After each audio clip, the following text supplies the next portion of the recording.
The Impex LG65 was a very early semi-automatic tool, meaning a tool that used a 10-shot strip.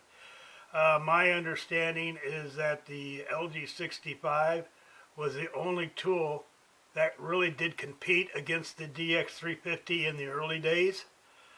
Nothing else really functioned as good as it did. It is a 25 caliber, and it uses a metal strip instead of a plastic strip.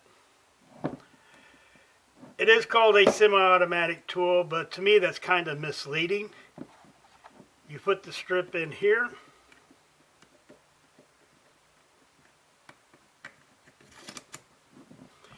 then you would have to cycle the barrel, push the piston back after firing, then you have to advance the load. It doesn't advance automatically either when you pull the trigger or the barrel. You have to manually advance it every time, which to me that's pretty much a semi-automatic tool. But it does have some neat features.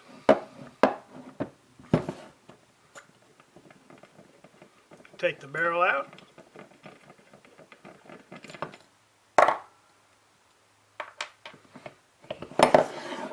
It has a pretty hefty shear clip on the front of the tool, and this is LG65.2. There was also an LG65.3 which had a different barrel and shear clip on it, and the housing was made differently so you couldn't interchange the barrels. I assume there was an LG65.1, if you will. I've never seen one, and I thought it was the one with the threaded on barrel or threaded on nose piece, but the manual shows this tool with the threaded on nose piece, so I don't know if that was because they didn't have the drawings yet when this came out, mistake, or if the LG65 originally had that barrel.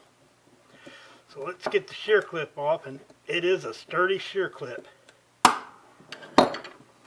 Has an extra bend in it. Holds the nose piece pretty good. What's neat about these tools is that the piston is rounded off on the end.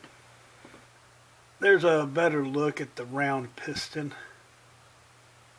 the round end, and the concave pin, and how it fits together good for guidance. The pins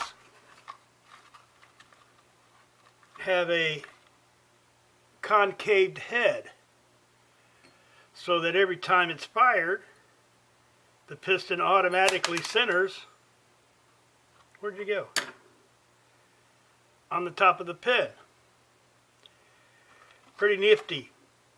Definitely helps in the guidance of the pin. Another neat thing, you don't see any piston ring on that piston, and that is because it's in this barrel.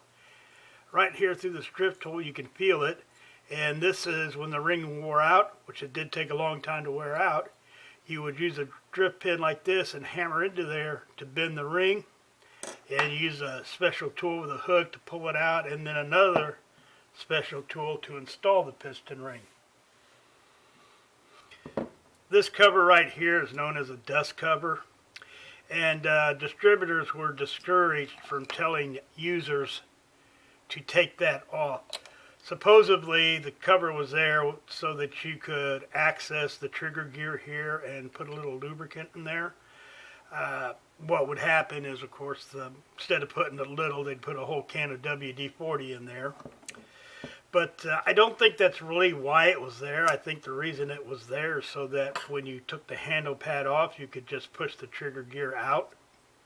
Made it easier to disassemble the tool.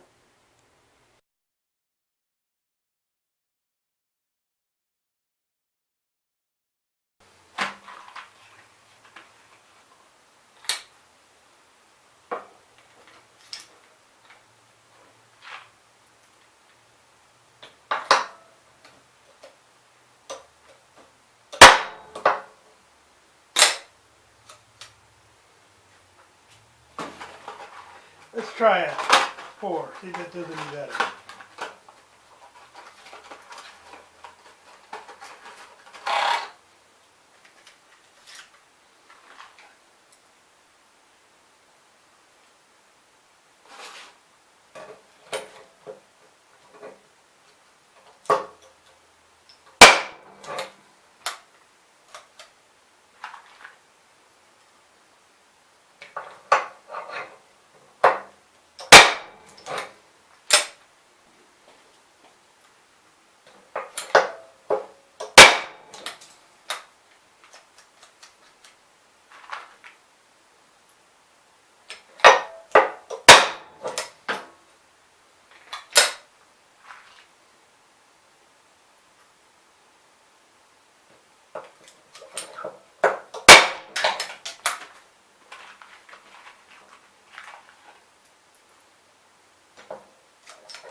Happens sometimes.